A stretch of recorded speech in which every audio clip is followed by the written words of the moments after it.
आप अगर मान लीजिए पतंजलि का उदाहरण लीजिए, पतंजलि एक एक प्रोडक्ट के ब्रांड को नहीं बिल्ड कर रहा, वो एक अपने पेरेंट ब्रांड यानी कि पतंजलि के ब्रांड की लॉयल्टी क्रिएट करने के लिए बहुत मेहनत करता है।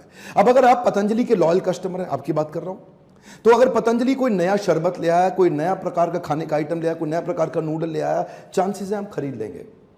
लेकिन अगर वहीं छज्जूलाल गुप्ता इन सेंस कोई नया नूडल लेके आया, बोला छज्जूलाल गुप्ता नूडल्स, तो 100 में से 5% लोग ही वो छज्जूलाल गुप्ता नया नूडल ट्राई करेंगे। लेकिन अगर आप पतंजलि के लॉयल कस्टमर हैं तो 70% लोग पतंजलि का नया नूडल ट्राई कर लेंगे। ये क्या है? लॉयल्टी के कारण रिपीट और रीपरचेज अपने आप बढ़ती है। लॉयल कस्टमर आपकी ब्रांड इक्विटी को बढ़ा देता है।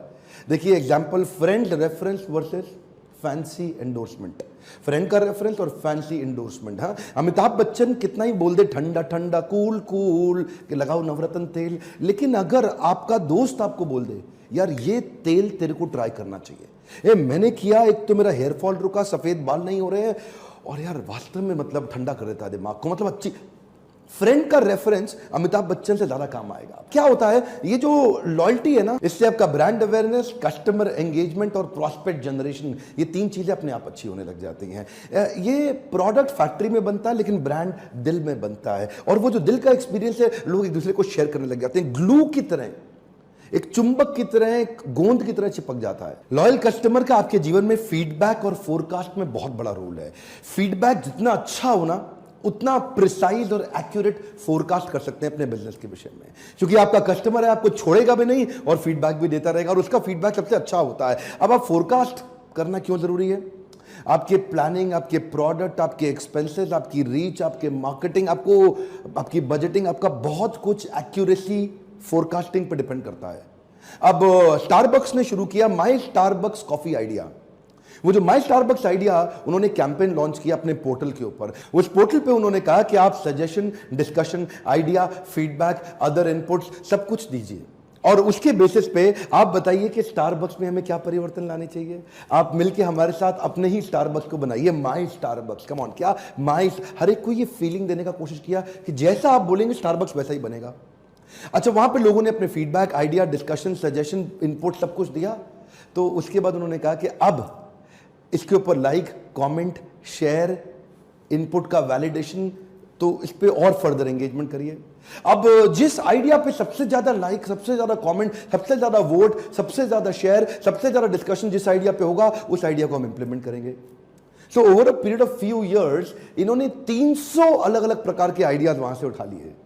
अच्छा, अब कस्टमर फील करता था देखो मेरा आइडिया इंप्लीमेंट हुआ, देखो, और कस्टमर इन्वॉल्व हो जाता था। ये कस्टमर एंगेजमेंट लॉयल्टी के लिए बड़ा इंपॉर्टेंट है। जितना एंगेज हो जाएगा ना, तम तम तम, जैसा जैसा वैसा वैसा, यम यम वापी स्मरण भावम, जहां तुम्हारा स्मरण और भाव होगा तुम वैसे पक्का बन जाओगे। कलाम उसके बाद जब दिल्ली लौट के आया अपने गुरु से मिलने के बाद, तो वो मिनिस्ट्री ऑफ डिफेंस की नौकरी बची थी डीआरडीओ की। किसको पता था वही डीआरडीओ इनके देश को आगे बढ़ाने में सबसे कारगर होगा। ये वहां प्रमोट हुए और किनके साथ? डॉक्टर विक्रम साराभाई की टीम में आ गए। आप चाहते हैं डॉक्टर विक्रम साराभाई पे भी हम वीडियो बनाएं? ये पेट्रियोटिक थे, अपॉर्चुनिस्टिक नहीं थे। अब्दुल कलाम विशेष व्यक्ति थे। 1963 में विक्रम साराभाई की टीम से इनको सिलेक्ट किया गया कि इनको नासा भेजो भैया ट्रेनिंग के लिए। ये 6 महीने की ट्रेनिंग के लिए नासा गए। नासा समझो भैया, नासा अमेरिका सबसे बड़ी संस्था जिसमें आगे बढ़ना चाहते थे।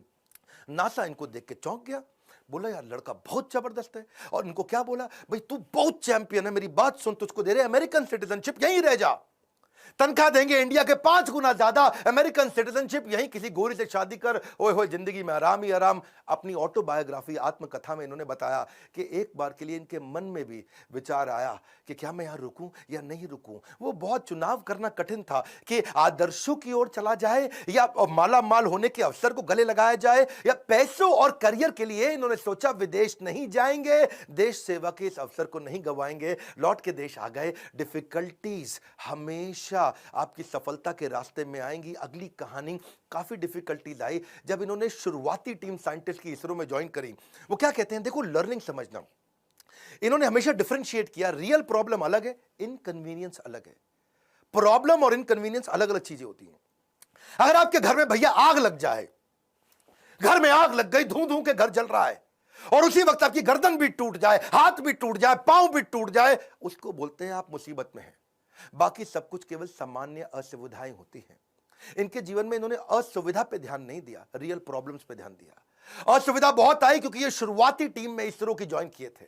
जिंदगी में जितनी बड़ी मुश्किलें होंगी और उन पर अगर आपने काबू पा लिया तो उतना ही बड़ा आपका नाम भी होगा। जब इन्होंने ज्वाइन किया वहां शुरुआती दिनों में तो सेंट मेरीज चर्च था, कुछ नहीं दिया गया, कोई इन्वेस्टमेंट नहीं थी वहां पे।